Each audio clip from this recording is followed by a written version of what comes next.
Estamos en, estamos en nuestra serie Conquista, parte 3. Y hemos hablado un poco de cómo fue un poquito de la travesía de Israel a la tierra prometida, de algunas cosas que pasaron en el desierto al cruzar el Jordán, de cómo enviaron espías para inspeccionar la tierra y cómo fueron esas fases de conquista, del momento antes de ese gran momento de conquistar la tierra. Y quise añadir un poco a todo esto que vamos a ver la próxima semana, si Dios lo permite. Quiero detenerme un poquito aquí sobre quién pelea por nosotros, porque puede pasar y por ejemplo el lunes o el martes me escribió una familia de aquí y me decía: pastor, no sé por qué desde que usted está dando estas enseñanzas me están llegando luchas más duras, dijo. Pero le digo que me siento desafiado a buscar más del Señor, a buscar más la presencia de Dios, a servirle a Dios con todo mi corazón.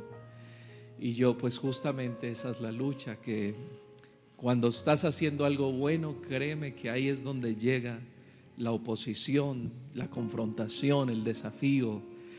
El enemigo siempre nos quiere tener reposados, distraídos en un lugar seco y dando vueltas en un desierto. Pero cuando Dios tiene un propósito de llevarnos más allá, el enemigo va a colocar oposición. Van a venir gigantes, van a venir opresión, situaciones de enfermedad, de escasez, de tantas cosas. Y la iglesia tiene que entender que el Señor, cuando dijo a sus discípulos, les dio una promesa. Y la promesa no fue: les va a ir bien en todo, no se preocupe. Les dijo: en el mundo tendréis aflicción. Oiga, qué promesa esa. Es como quien dice: lo único que les prometo es que van a tener aflicción. Pero les dice: pero confiad, yo he vencido al mundo. Así que en esta serie quiero hablar acerca del gran libertador. Hemos hablado acerca también de grandes hombres generales, conquistadores. Hablamos de Napoleón, hablamos un poquito de Simón Bolívar y Genghis Khan y tantos que conquistaron tierras. Nabucodonosor también fue uno de ellos, Alejandro el Grande y tantos que atraparon.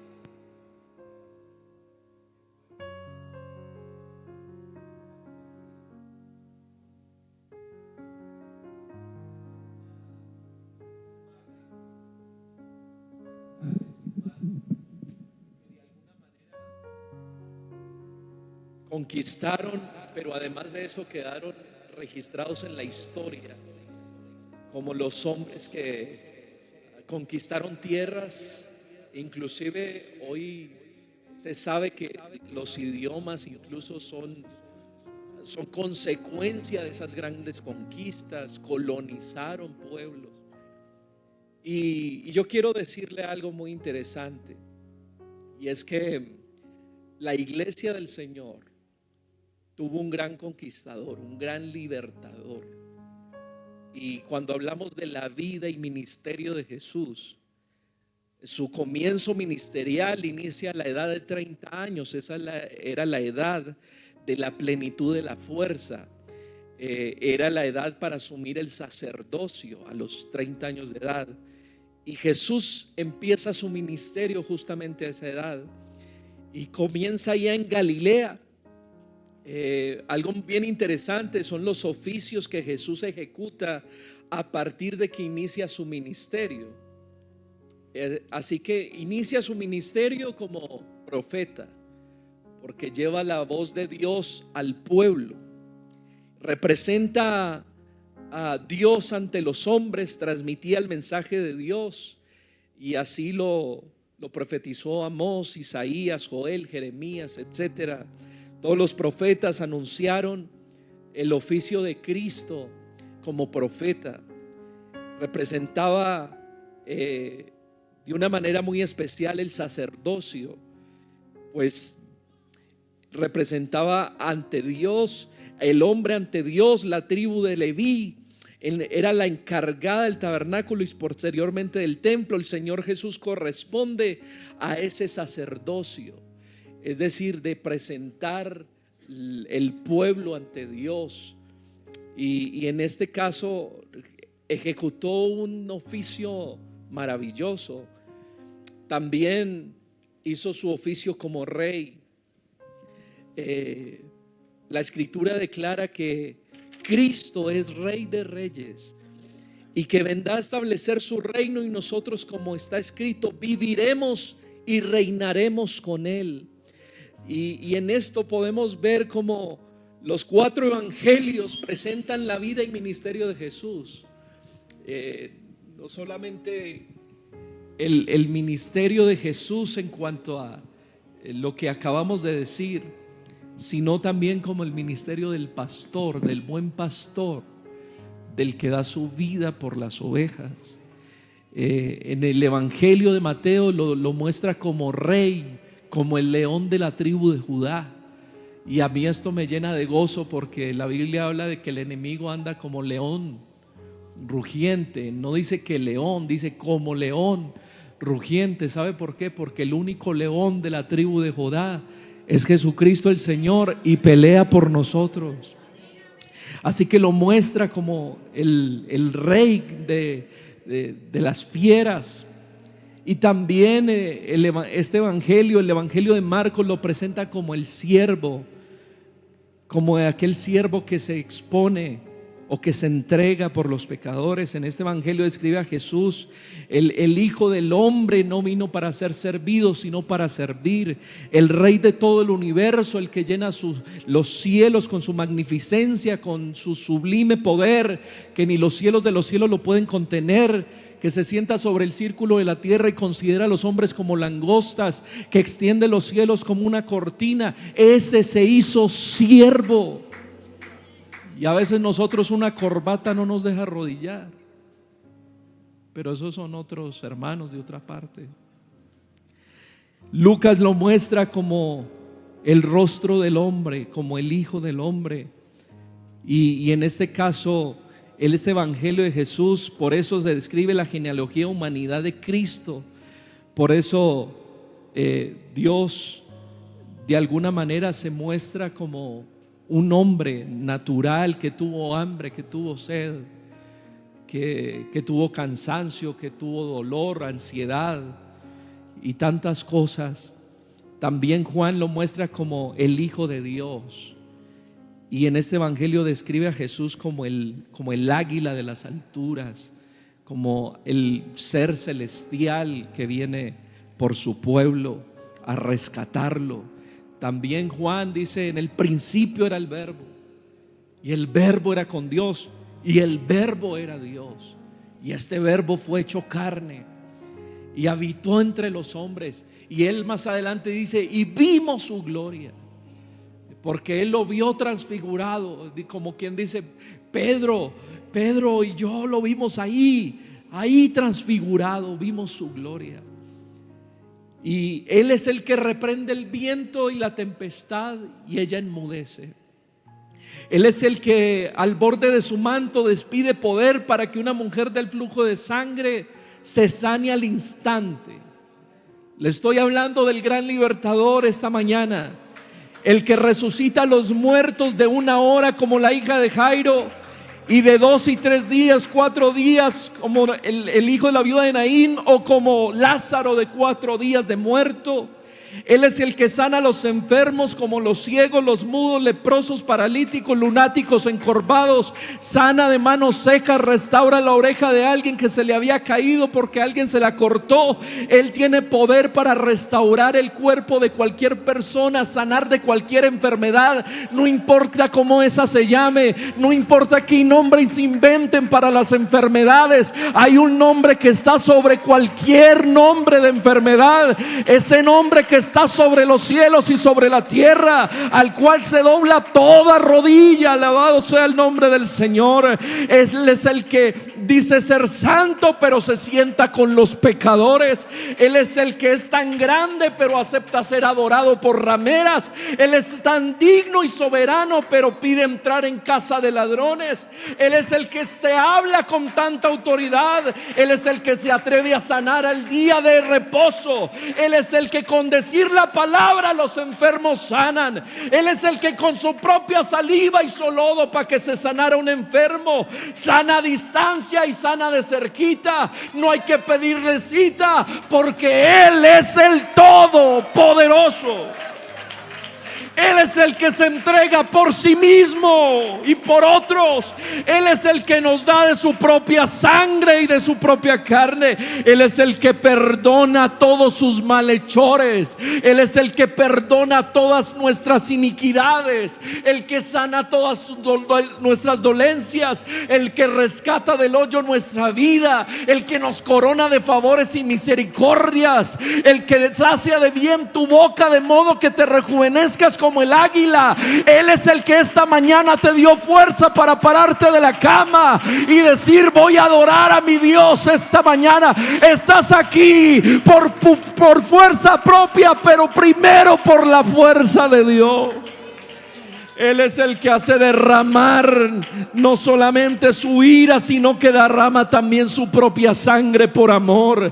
Él es el que camina sobre las aguas. Él es el que da alimento a 5,000 personas. Y les voy a decir, Él es el que da alimento a tu boca y el que da alimento a mi boca. Hermano, no, perdóneme lo que le voy a decir. No le dé la gloria a su trabajo, no le dé la gloria a su jefe. Dele primero la gloria a Dios, porque Él abre su mano y colma de bendición a todo ser viviente.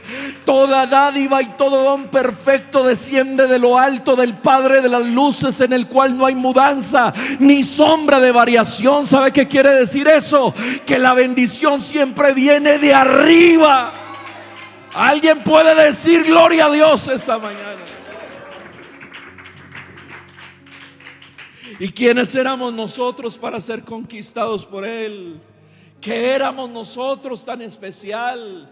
Cuando vino por acá Cristóbal Colón, 1492, vino aquí porque había oro, porque había algo que conquistar, y cambiaban los espejos por oro y tantas cosas. Se inventó la palabra llamada trueque, en donde se podían cambiar las cosas preciosísimas por cosas que no valían la pena. Y podemos decir que muchos conquistadores fueron a conquistar porque había algo que conquistar, porque había algo especial que conquistar. Pero ¿quiénes éramos nosotros para que el Señor se despojara de su gloria? Para que, como dice por allá el profeta, Jehová desnudó su santo brazo, como quien dice, como que se arremanga el brazo para sacar de lo vil, de lo menospreciado, de lo que estaba en el lodo. Y se dice que el lodo cenagoso no era otra cosa más, escúchelo, no era simplemente barro. El lodo cenagoso era barro mezclado con el estiércol del cerdo. Era lo más vil y lo más asqueroso. Y la Biblia dice que Él nos sacó del lodo cenagoso. Hermano, Dios arremangó su brazo a decir: voy a rescatar de lo vil. Porque mire, Dios nos sacó de allá para ponerlos en lugares muy altos. Hermano, estar aquí es una bendición de Dios muy grande. Y a lo mejor a veces menospreciamos esto. Voy al culto cada 8 días. Me llevo la Biblia, me llevo la corbata, me echo la loción y me voy para la iglesia. Y a veces menospreciamos eso, hermanos, eso es muy grande. Yo le está hablando a alguien que perfectamente un día como hoy, si el Señor no lo hubiera encontrado, estaría tal vez en uno de los andenes de mi barrio con una botella de licor, o tal vez en un cementerio, un hospital, qué sé yo. Pero estamos aquí porque Él arremangó su santo brazo para sacarnos de allá. Hermano, estar aquí es una bendición muy grande. Yo no sé cuántos le dan gracias a Dios esta mañana, pero esto es una bendición muy grande. Aleluya. Adán, por ejemplo, era débil y fácil de engañar. Abraham era muy viejo. Noé se emborrachó. Jacob era mentiroso. Moisés era tartamudo y miedoso. María, la hermana de Moisés, era murmuradora. Noemí era viuda. Ruth ni siquiera pertenecía al pueblo de Dios. David cometió adulterio y asesinato premeditado. Salomón era mujeriego. Elías salió huyendo de una mujer que lo amenazaba. Jonás fue fue mal mensajero y desobediente. Juan el Bautista era excéntrico. Jeremías era un llorón. Saúl era un envidioso y desobediente. Aarón era inconstante. Elí era permisivo con sus hijos. Sansón era dominado por su propia carnalidad. Ana y Sara eran estériles, es decir, todos ellos tenían falencias, y por ellos el Señor pagó un precio, y por ellos el Señor los puso en lugares celestiales. Mateo era publicano, Pedro era un traidor, Tomás era un incrédulo, María Magdalena era endemoniada, Jacob y Juan eran temperamentales, Judas era un avariento. ¿Y cuántos de nosotros podemos decir: y yo era esto? Pero el Señor en su gracia. Por eso decimos que la salvación es por gracia. La salvación no se gana, la gracia no se gana, hermanos. Hermanos, si oras más, Dios te ama más. Olvídese de eso. Dios te ama si no ores un minuto. Dios te ama simplemente porque Él decidió amarnos. Y hay gente, entre yo más dinero dé, pues Dios más me ama. Así no es un peso, Dios te ama igual. Pero escúcheme esto: estar aquí, el saber que hubo alguien que nos libertó, no pidiendo nada a cambio. Él fue el único que pudo decir: yo soy el pan de vida, el pan que desciende del cielo. Yo soy el maná que desciende del cielo. Hay más en el pan de Dios que en el pan de uno mismo. No es un pan terrenal, sino un pan celestial, un alimento que no se acaba. Hermano, ¿cuántos de nosotros podemos decir que buscamos a Dios en muchas cosas, o buscamos la alegría, la paz y tantas cosas, y que nunca las encontramos, nunca las hallamos? Pero cuando llegamos a Cristo, realmente llegamos a algo que nos llenó totalmente nuestro corazón. Tener a Jesús es la plenitud más grande que el hombre puede tener. Él es el único que pudo decir: yo soy la luz del mundo, y el que por mí entrar no estará en tinieblas, dice la palabra de Dios. Así que si hablamos de eso, la luz es esa luz que alumbra a todo hombre. Aleluya, que nos abrió los ojos, que nos abrió el entendimiento. Estamos aquí por la gracia y la misericordia de Dios, hermano. Aleluya. También podemos decir que Él es el único que pudo decir: yo soy el buen pastor, y el buen pastor su vida da por las ovejas. Hermano, nunca se olvide de eso, porque el Señor dice: las que están en mi mano, ¿quién las arrebatará de mi mano? Nadie. Y a veces yo no sé por qué algunos tienen hasta miedo. Me acuerdo de un hermano que no podía dormir sin la luz prendida. La tenía que tener encendida para poder dormir. Se metía al baño y necesitaba que su esposa estuviera ahí cerca con la puerta abierta, porque tenía miedo, tenía temor. Y yo le voy a decir: nosotros no somos para tener temor, hermano. ¿Sabe por qué? El enemigo antes le teme a la iglesia porque la iglesia tiene uno que pelea por ella. La iglesia no pelea sola. Nosotros tenemos uno que pelea por nosotros. No estamos solos. Y recuerdo muy bien por allá a la hermana Marta Grisales, por allá en un corregimiento de Antioquia, me acuerdo, y ella contaba que estaba por allá en un bus cuando estaban esas grupos al margen de la ley, y dice que había una confrontación y ella estaba en ese bus y ella estaba en medio de la línea de fuego entre los dos bandos, y dice que empezaron a disparar de un lado a otro, le venían las ráfagas por acá, ráfagas por allá. Se mataron al conductor, mataron a los otros que iban. En cambio la hermana, en vez de esconderse debajo de las sillas como lo hicieron los otros, que además quedaron muertos allá debajo de las sillas, ella se paró ahí en el bus y empezó a recitar el Salmo 23. El Señor es mi pastor, nada me faltará. En lugares de delicados pastos me pastoreará, junto a aguas de reposo me pastoreará, confortará mi alma, me guiará por sendas de justicia por amor de su nombre. Aunque ande en valle de sombra de muerte, no temeré mal alguno, porque tú estarás conmigo. Tu vara y tu callado me infundirán aliento. Cuando ella sale del bus, sale completamente ilesa, y todos mirados como diciendo, fue la única que sobrevivió. Y la realidad es, ¿sabe por qué? Porque hay uno que guarda a los suyos. Aleluya. Hay alguien que se siente guardado por Dios aquí. De cuántas cosas no nos ha librado Dios y usted ni se ha dado cuenta. Nos libra hasta de cosas que ni sabemos, hermano. Ni sabemos.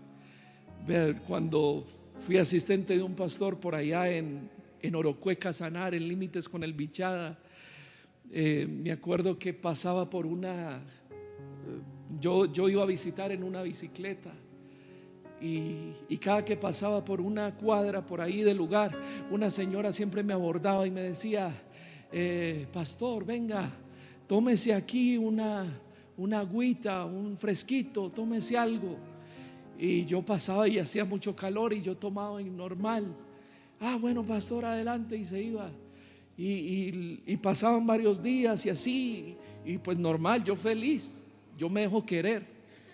Y cuando estaba en la iglesia una vez, yo estaba tocando ahí el piano y llega esa señora y estaba ahí arrodillada, era pelicortica y tal, y se arrodilló ahí y empezó a llorar y a llorar en el altar.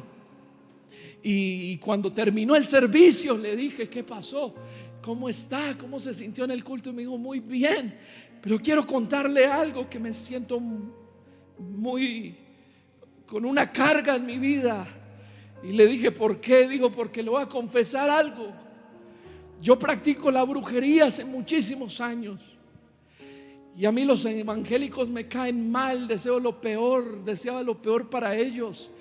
Y cuando lo veía usted pasar por aquí, yo me di cuenta desde el momento que ustedes llegaron a vivir aquí. Y cuando usted pasaba, yo le daba un brebaje en ese fresco que usted se tomaba, y solo esperaba que usted a la esquina cayera como un pollo allá. Yo esperaba que usted cayera ahí convulsionado, y nunca lo vi así. Siempre me quedaba mirando y pensando que ¿por qué no se muere? ¿Por qué no le pasa nada? Y cuando me doy cuenta es que ustedes tienen algo que los protege, y me estoy dando cuenta que es, y lo estoy sintiendo aquí en este culto. Hermano, Dios nos defiende en todas circunstancias. Yo no sé cuántos creen eso.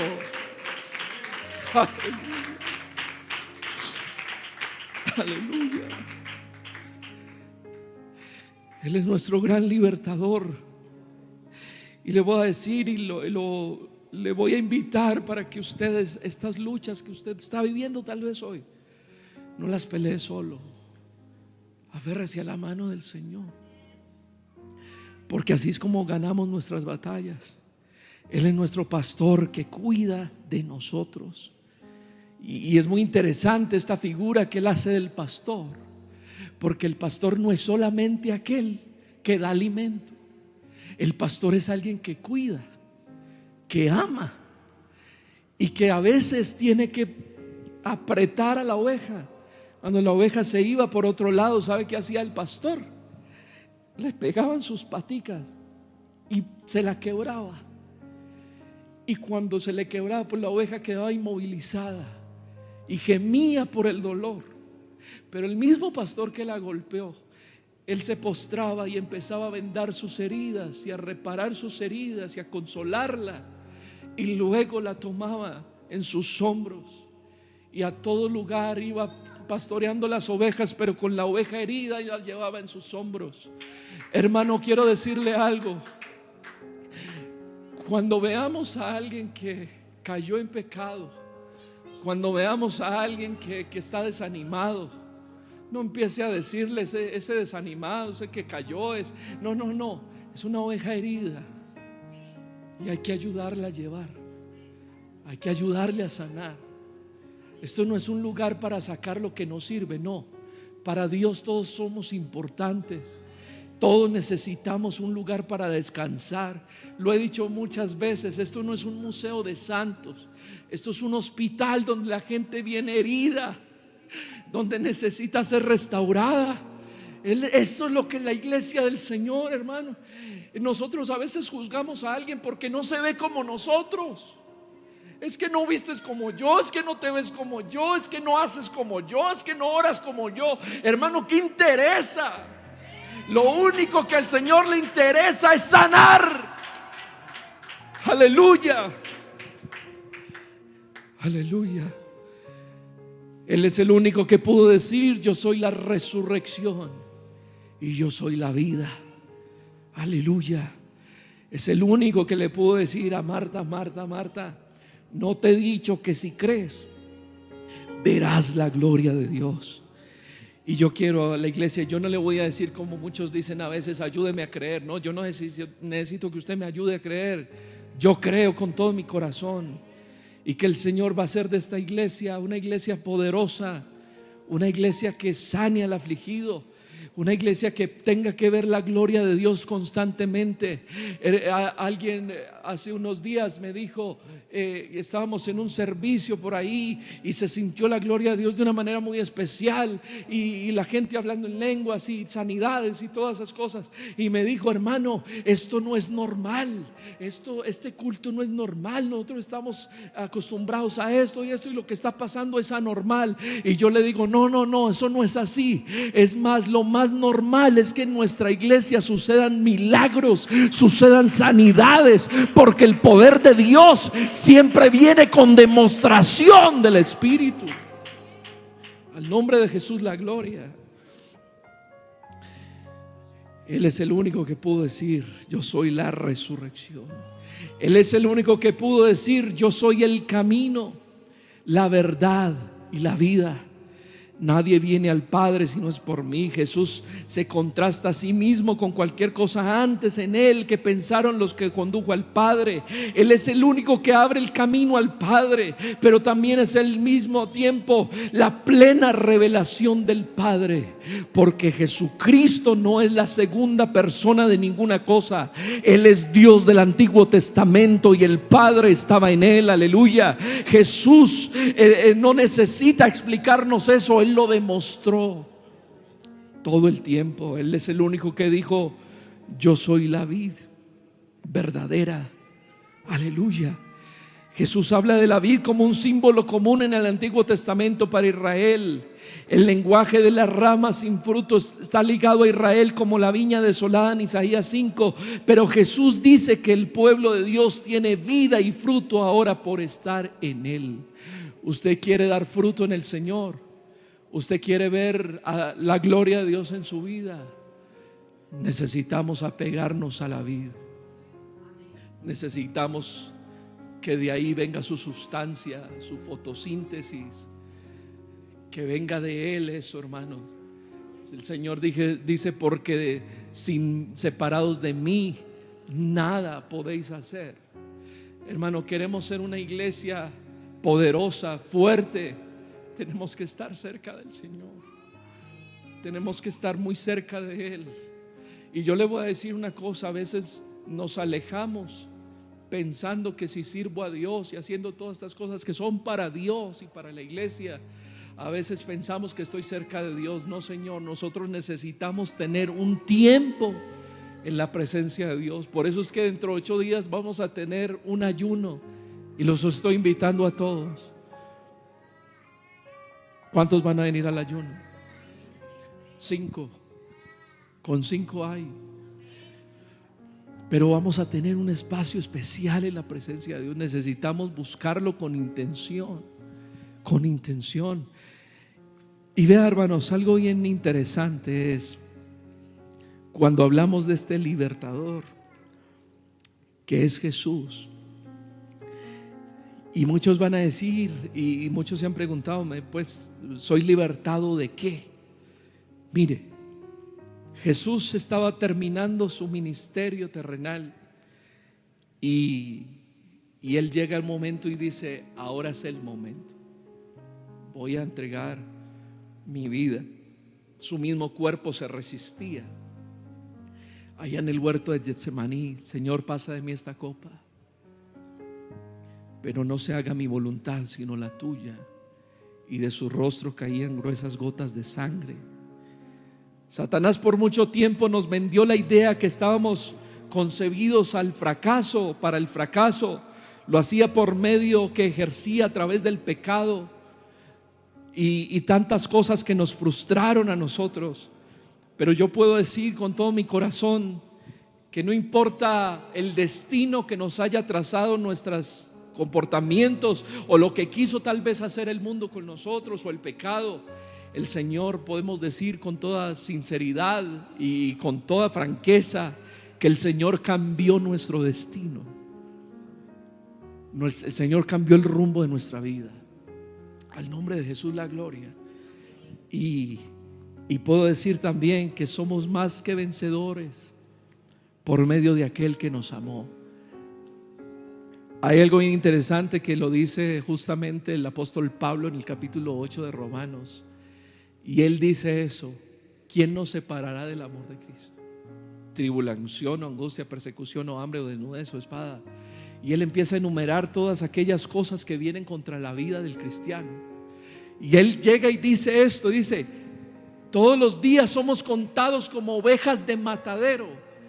Porque se dice que ahí en el Coliseo, cada vez que entregaban a los cristianos a ser muertos, ellos tenían que vivir con eso tal vez cada 8 días, una vez por mes, 2 meses por mes, y ser entregados a los leones, a los gladiadores, a ser torturados delante de todo el pueblo. Y el pueblo se gozaba por ver el escarnio, por ver la sangre, por ver todo eso.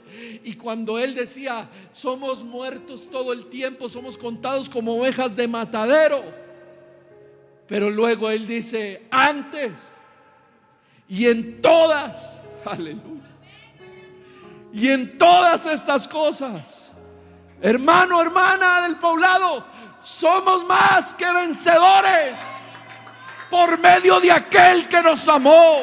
Aleluya. Somos vencedores porque Él ya venció en la cruz. Estamos vencedores. ¿Sabe qué es más que vencedor? Es alguien que no ha peleado, alguien que ya peleó por otro, que usted sin tener que ir al ring de boxeo y ganar. Eso es como si yo me fuera a pelear una pelea de boxeo con mi hermano Daniel, y ahí yo le gane y me den un cheque por ganarle, y que me den un dinero por ganar esa pelea, y que yo llegue a la casa y mi esposa esté esperándome a ver el cheque. Eso es ser más que vencedor, porque no peleó y ganó. Y así ¿sabe quién fue al ring por nosotros? Jesucristo, el que el ángel dijo: y llamará su nombre Jesús. Él fue al ring de pelea por nosotros. Él peleó contra todos los demonios, contra el pecado, contra el mundo, contra la carnalidad, contra la maldición, contra todas las enfermedades. Y dice la Biblia que las clavó en la cruz del Calvario por nosotros. Por eso podemos decir esta mañana: somos más que vencedores, hermano. Esa prueba que tienes, el Señor ya la venció en el nombre de Jesús. Esa situación que vives, el Señor ya la venció. La enfermedad que vives, el Señor ya la venció. La ansiedad que puedes vivir, el Señor ya la venció. Hermano, podemos decir que tenemos libertad y victoria por su sangre preciosa. Jesús venció la cruz del pecado del mundo. Por 3 horas batalló por nuestras transgresiones, según el versículo 45 de Mateo 27. No podemos seguir culpándonos por el pecado que Dios ya nos perdonó. He visto gente que todavía se castiga por pecados pasados y dice: yo por qué cometí esto, yo por qué hice esto. Hermano, quiero decirle que el Señor ya pagó. El Señor ya lavó nuestros pecados. Y no es tiempo de estar uno pensando en lo que quedó atrás, sabiendo que el Señor ya venció. Puedes empezar a tocar. Escuche esto: el reino de las tinieblas fue destruido porque Jesús ganó su batalla en la cruz. El reino de las tinieblas fue destruido por nosotros. Jesús sintió el peso de la soledad, es decir, Él también venció la soledad. En el momento de mayor angustia se abandonó en manos de Dios cuando dijo: entrego mi espíritu. ¿Por qué me has abandonado? Allá cuando dijo en arameo: el mundo no entendió ni entenderán nuestras batallas, pero el Señor sí las entiende. Mira, hermano,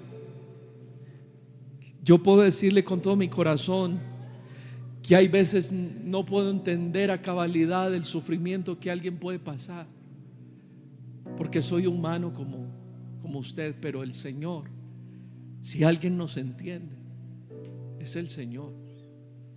Él comprende nuestros complejos, nuestra falta de autoestima. Él comprende nuestros dolores, nuestras aflicciones, ansiedades. Y qué bueno saber que tenemos un Dios suficiente para todo. Y hay algo interesante: Jesucristo venció la separación y diferencias que había entre Dios y el género humano. Esto es tan lindo, hermano, entenderlo, que el Señor haya vencido incluso sobre eso. Aleluya. Las diferencias entre Dios, esa separación que había. Recuerde que había un velo que separaba al mundo exterior de la presencia de Dios, y ese lugar solamente entraban una vez por año. Y como que en el momento que Cristo muere pasaron 3 cosas: el sol se oscureció, la tierra tembló y el velo del templo se partió. Y escúchelo, se partió de arriba a abajo, no de abajo arriba. ¿Qué quiere decir? Que el Señor empezó rompiendo todo eso, esa separación, la rompió desde el cielo a la tierra. Eso me indica a mí que nosotros podemos entrar confiadamente a la presencia de Dios. Podemos sentir su gloria, podemos ver su majestad, podemos experimentar experiencias grandes y poderosas en Él. La historia del mundo se dividió por siempre, un antes y después de Cristo. Por la obra del Señor pudimos llegar a su lugar santísimo, a la presencia de Dios. Y esto es muy grande. El universo fue conmovido por el poder de Dios. Y la Biblia dice que no solamente eso, sino que Jesucristo venció la cruz y la enfermedad y la muerte. Se reveló que resucitaremos con Él, según el versículo 52 y 53. Y si usted no tiene al Señor Jesús en esta mañana, tal vez a alguien le estoy hablando que está en eso: me bautizo, no me bautizo, voy a la iglesia, no voy a la iglesia. Yo le voy a decir una cosa: hay alguien que pagó un precio que nadie más va a pagar por ti, y es el Señor Jesús, que te ama con amor eterno, que dio todo por ti, el único que derramó hasta su última gota de sangre por ti. Y ese es el que estamos presentando esta mañana, a Jesucristo, el gran libertador de nuestra alma. Las ataduras de enfermedad y dolor se rompieron cuando Cristo murió en aquella cruz. Él es nuestro libertador, amada iglesia, amados hermanos.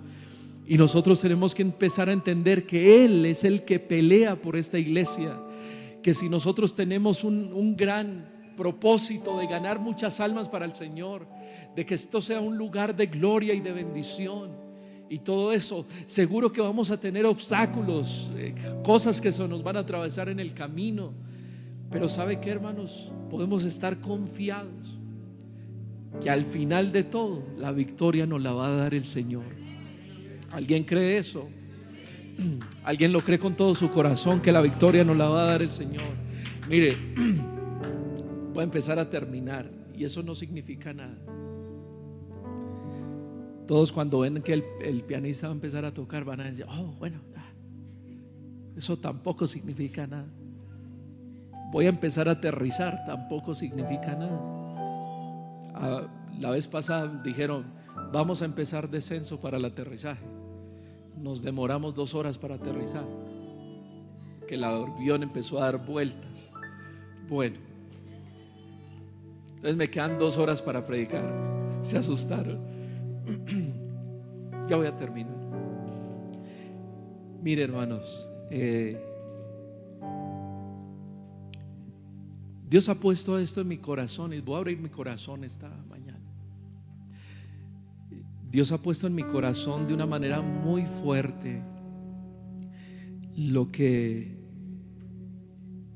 el Señor como que me hizo una pregunta: ¿qué están haciendo? ¿Qué están haciendo? Y yo me quedé pensando en esa pregunta: ¿qué estamos haciendo nosotros?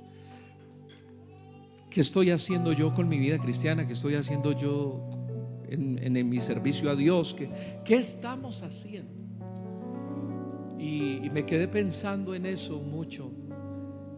Y el Señor como que me ponía en mi corazón: tenemos que ser gente de fe, que hable con fe. Hermano, eso es muy difícil. No, vamos a hacerlo por fe. La iglesia se mueve por fe desde tiempos ancestrales. La iglesia siempre se ha movido por fe. ¿Y sabe qué es fe? Es la certeza de lo que se espera y la convicción de lo que no se ve. Y mire, y he estado pensando en mi corazón: necesitamos un lugar de reunión fijo, donde nos reunamos allí constantemente, donde la gente cuando pase y vea el logo de la gotica hermosa digan: eso es fuente de verdad. Y necesitamos eso pronto. Y más allá de eso, necesitamos que en nuestro corazón haya un corazón para la gente que no tiene a Dios. Mire, la gente que hay aquí en este sector del poblado es gente con necesidad, y algunos tienen recursos y tienen buen estatus y demás, pero no tienen a Dios. Y necesitamos llegar a esas personas.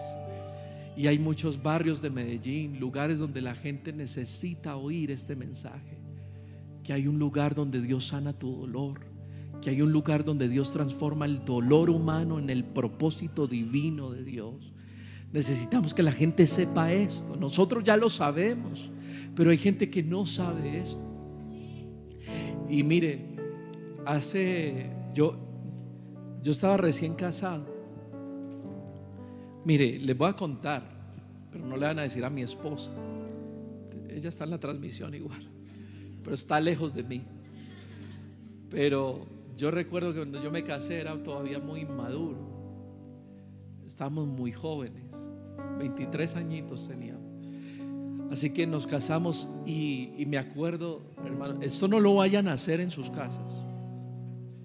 De una vez les digo, y los que están solteros, presten buena atención. Despierte a un soltero que durmió y dígale: ¿qué hubo? Despierte, este es su momento. Este es su momento, porque esto es para usted. Hermano, que nos casamos, estábamos recién casados, y en vez de comprar unos muebles o qué sé yo, así sea un televisor o unas ollas, qué sé yo, cualquier cosa, ¿sabe qué fue lo primero que yo le pedí a mi esposa que comprara? Un PlayStation 2. Y mi esposa, claro, ella dijo: ¿cómo se te ocurre tantas urgencias que tenemos? ¿Y cómo que un PlayStation? Me casé con un niño. Y de novio yo parecía muy galán, muy serio, pero ahí me vieron. Y cuando llega y me dice: ok, bueno, o sea, fue tanta mi insistencia que, bueno, ¿qué más vamos a hacer? Bendito sea Dios. Y ya yo con mi PlayStation parecía un niño chiquito yo ahí. Pero come, ahí está la comida ahorita. Me fue, perdón la expresión, me fue como perro en misa, hermano. Mal, deudas, cosas, hasta problemas con mi esposa, porque ella quería que le diera atención. Estábamos recién casados, fíjense. ¿Y sabe qué? Pero lo que yo no sabía es que Dios también estaba tratando en mi corazón. Y pasó tal vez un año y medio tal vez, y el Señor puso en nuestro corazón, ya después de pasar por los llanos orientales y demás, estuvimos en un lugar que se llama Marsella, Antioquia. Y el pastor que me llevó, me acuerdo muy bien, y me acuerdo, el hermano Octavio Cárdenas llegó y me llevó a un lugar que se llama Marsella y me dice: hermano, mira ese corregimiento, usted puede empezar ahí a predicar la palabra. Y me dijo: ahí hay como 10 hermanos, me dijo, hágale, predique, hágale esto. Y yo le dije: listo, listo, pastor, pero no hay mercado, no hay nada, no hay nada, nada. O sea, bájese esa nube, no hay nada, no hay recursos, nada. Y yo le dije: listo, no hay problema. Pero ya había Dios trabajado en mi corazón, de que Dios me estaba desafiando a hacer cosas para Él. Ya fuera de PlayStation, fuera de esas cosas, Dios ya me estaba llamando a hacer algo para Él. Muchachos solteros, recién casados, déjense ya de niñerías. Dios te quiere llamar a algo más grande. Y me acuerdo que ya llega, hermano, ese trasteo, mi hermano me acompañó a llevar ese trasteo una noche allá a Fredonia. Cuando él llega y ve esa casa, hermano, él llega y me mira y dice, y se le quebró la voz y dijo: que Dios lo ayude, dijo.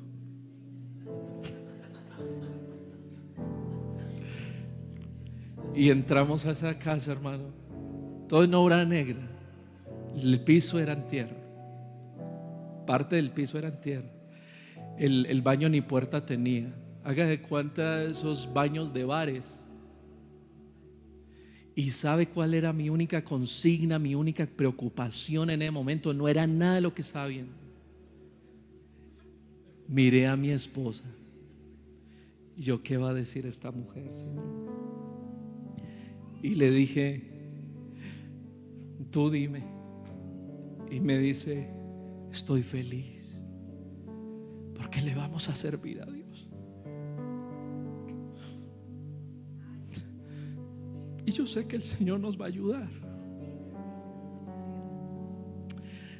Y cuando estábamos allí, hermanos, habían escorpiones, ratas, culebras, de todo. No les estoy mintiendo ni exagerando. Pueden preguntar a mi esposa. Y ahí estábamos, hermano, y me acuerdo que el Señor hablaba a mi corazón en las noches y me decía: te voy a bendecir. Te voy a bendecir aquí. Yo decía: hay 10 hermanos, gloria a Dios. Todos estaban apartados, todos. Pero el Señor como que me decía todas las: te voy a bendecir, te voy a respaldar. Y eso es lo que el Señor me está diciendo con esta iglesia. Los voy a bendecir. Y cuando estaba ahí, hermano, me acuerdo que me levantaba casi todos los días y empezaba a ayunar desde las 7 de la mañana y a estudiar la palabra. Y en las tardes me iba a visitar hermanos. Y me acuerdo que visité a la primera hermana y yo todo contento y voy con mi Biblia y eso. Y cuando llego allá a una casa y yo dije, voy a visitar a la hermana, y ahí estaba escuchando, es que ¿cómo se llama esa emisora romántica? Ustedes saben mucho. La Voz de Colombia. Y allá estaba el hermano Camilo Sesto al puesto Melina y eso.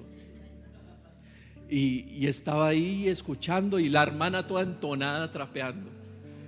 Y cuando me ve me dice, oh hermano, ¿cómo está? Yo aquí toda contenta, adelante. Hermano, le pongo más a la música, me dice. Y llego yo y empiezo a hablar con ella, hermano. Y empieza Dios a hacer una transformación tan especial, porque ni siquiera le reclamé porque estaba eso ni nada, simplemente fui a orar por ella. Y le dije, hermana, estamos aquí, estoy en una casa así y estamos haciendo los cultos ahí en el patio de la casa. Me dijo, qué bueno, hermano, le prometo que lo voy a acompañar. Y sí, efectivamente fue. Todos sus hijos, tenía 2 hijos apartados, los otros eran inconversos, y así que fue ella sola. Y hermano, llegaba la hermanita y me daba 10,000 pesos. Dice, hermano, para que compre un aceitico, un arroz o alguna cosa. Y un día, era como tarde de la noche, un miércoles, y empiezan a pitar en una moto de afuera. Y entonces yo salí y era el hijo de ella, era inconverso. Y me dice, yo. Y yo, yo. Y me dice, tenga, que ahí le manda a mi mamá. Y era una comida muy rica, y me envió una comida. Y yo le dije, Dios lo bendiga, muchas gracias. Y sale y se va en la moto. Y un día estábamos haciendo la vigilia en la casa de esa hermana. No había gente inconversa, solo estaba la hermana y unos niños. Y yo ahí en la vigilia, yo todo avivado, y predique y predique. Y en un momento el Señor me pone el sentir como, llame al altar, llame al altar. Y yo, Señor, ¿a quién voy a llamar al altar? Llame al altar para arrepentimiento. Y cerré los ojos. Y yo, Señor, pues no sé.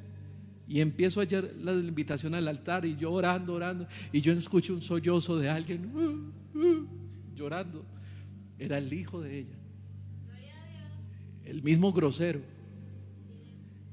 Y me aferraba así el saco y me dice, explíqueme una cosa, ¿por qué yo estoy llorando? Si mi papá me enseñó que los hombres no lloran. Y no he parado de llorar desde que usted empezó el mensaje. Yo estaba detrás del muro escuchando y no he parado de llorar. Y yo le dije, porque es que el Señor convierte los corazones de piedra en corazones de carne. Aleluya.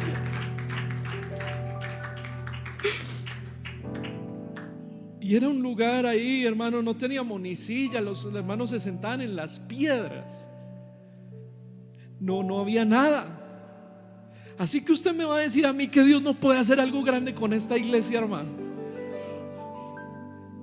Y cuando estábamos allí, me acuerdo que la otra hija de ella estaba apartada no sé cuántos años.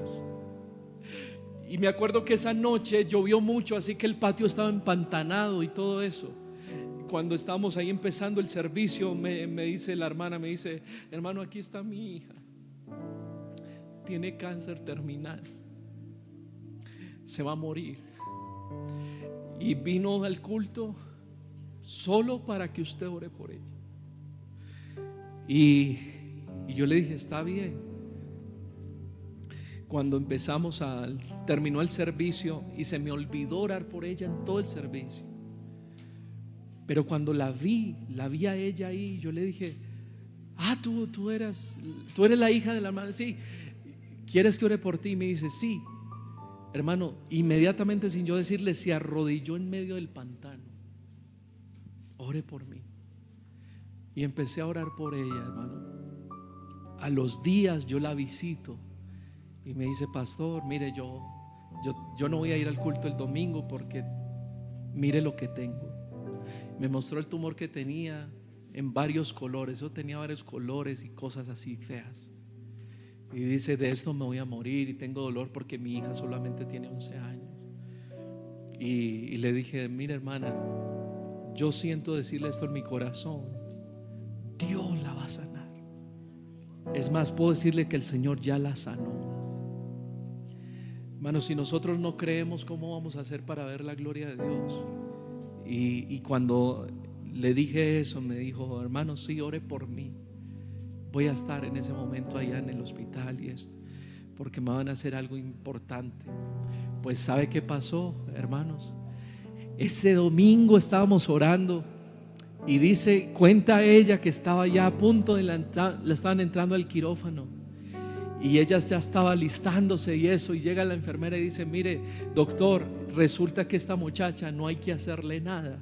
Y dijo: ¿cómo así? Mire los exámenes, este cáncer es maligno, esa mujer se va a morir, y esto y lo otro. Y llega y dice: no, pero es que mire, le acabamos de hacer unos chequeos y aquí aparece algo diferente. Y empiezan a ver los otros exámenes, hermano. Los exámenes estaban perfectos. Y llegan y dicen: ¿y qué pasó, niña? ¿Usted qué hizo? ¿Qué? Y ella se le bajaron unas lágrimas y dijo: es que yo puse mi fe en el Señor. Y sabe que, hermano, salió de ese hospital completamente sana, porque hay uno que sana toda enfermedad y toda dolencia. Aleluya. Al nombre de Jesús la gloria. No teníamos sillas, les dije. No teníamos sillas. Y un día yo estaba ahí orando y yo: hermanos, vamos a orar. Nos prestaban unas sillas de la acción comunal, ¿no? Pero luego nos las quitaban ahí mismo y se iban a hacer parrandas en el pueblo y cosas ahí en las mismas sillas donde recibíamos bendición. Y en ese tiempo yo era todo religioso. Y yo: Señor, yo no me vuelvo a sentar en una silla del diablo. Y ahí en medio de la oración dije: Señor, denos unas sillas para la iglesia. Lo que yo no sabía es que por la carretera lejos estaba pasando un mayordomo inconverso, mayordomo de una finca. Y él escuchó eso y dijo: ¿Qué será eso? Y fue donde el jefe y le dijo: patrón, necesito que me regale ese palo de nogal que está ahí parado. ¿Cómo? Eso vale mucha plata, ¿cómo le ocurre? Digo: lo que pasa es que se lo necesito regalar a una gente de la iglesia. Y dijo: no, yo no regalo nada, ¿cómo se le ocurre? Dijo: eso vale tantos millones. Y dijo: regáleselos en el nombre de Jesús. ¿Qué? ¿En el nombre de quién? En el nombre de Jesús. Ay, pues llévese eso, hermano. Hermano, nos regalan ese palo y nos dice: pastor, mire, ahí está ese palo. Se lo regalaron, ustedes verán, para que hagan la silla, lo que necesiten. Y yo dije: bueno, ¿y ahora quién corta eso? ¿Se acuerdan del hijo rebelde de aquella hermana? Pues era cerrador y ebanista. Y él dice: pastor, lo que necesite de una, pero hay un pequeño problema. Es que este palo está al lado de las cuerdas de luz de todo el pueblo. Si las toca, se le va la luz al pueblo y se le van encima a usted. Usted verá. Y yo le dije: pues necesitamos sillas. No necesitamos luz por ahora porque ni micrófonos tenía. No, pero le dije: Dios va a hacer algo. Le dije: hermanos, cuando llega y empezamos a orar, y él llega con esa máquina, ¿cómo se llama eso? La sierra, pues. Y empieza a cortar. Y el palo llega, hermano, eso quedó filmado en un video. Y me acuerdo que el hermano llega y dice: pastor, empiece a orar porque esto va para las cuerdas de luz. Y cuando llega el palo y hace este movimiento, y ¡prum!, Eso quedó registrado en un video, hermano, y él llegó y se quedó mirándome. Digo, realmente aquí está Dios con nosotros, hermano. Ahí hicimos las bancas de la iglesia, el alfolí, todo lo que necesitábamos para la iglesia, dio un palo de nogal. Y les voy a decir una cosa: Dios no necesita muchos recursos. El Señor lo único que necesita es gente que le crea. Y yo no sé si aquí hay gente que le crea a ese Dios libertador. Este es el que va delante de nosotros, el que nos va a dar un templo a nosotros, el que va a darnos muchas almas, pero hay que ir por ellas, hermano. Y el que va a hacer cosas grandes en sus hijos. Y yo estoy orando por los hijos de los hermanos que me están diciendo: mi hijo está rebelde, pastor, ayúdeme a orar por él. Hermano, yo se lo digo por fe. Yo los estoy viendo aquí en este altar quebrantados y diciendo: Señor, aquí estoy, úsame como tú quieras. Hermano, lo estoy viendo por la fe. Yo quiero saber si alguien quiere estar en pie y decir: vamos en el nombre de Jesús. Vamos en el nombre de Jesús. Y yo lo he dicho muchas veces: esta será, iglesia, una matriz de muchos predicadores, de pastores, de ministros. Este será una madre de muchas hijas aquí en Medellín, y lo creo con todo mi corazón. Pero yo no sé si hay alguien que lo cree conmigo. Y quiero invitar a este altar a alguien que le diga: Señor, yo me pongo en tus manos hoy y quiero servirte con todo mi corazón.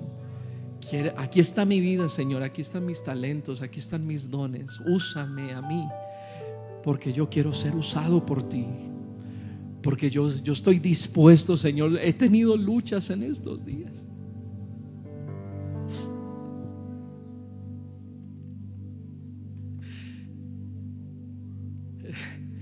He tenido obstáculos, contratiempos.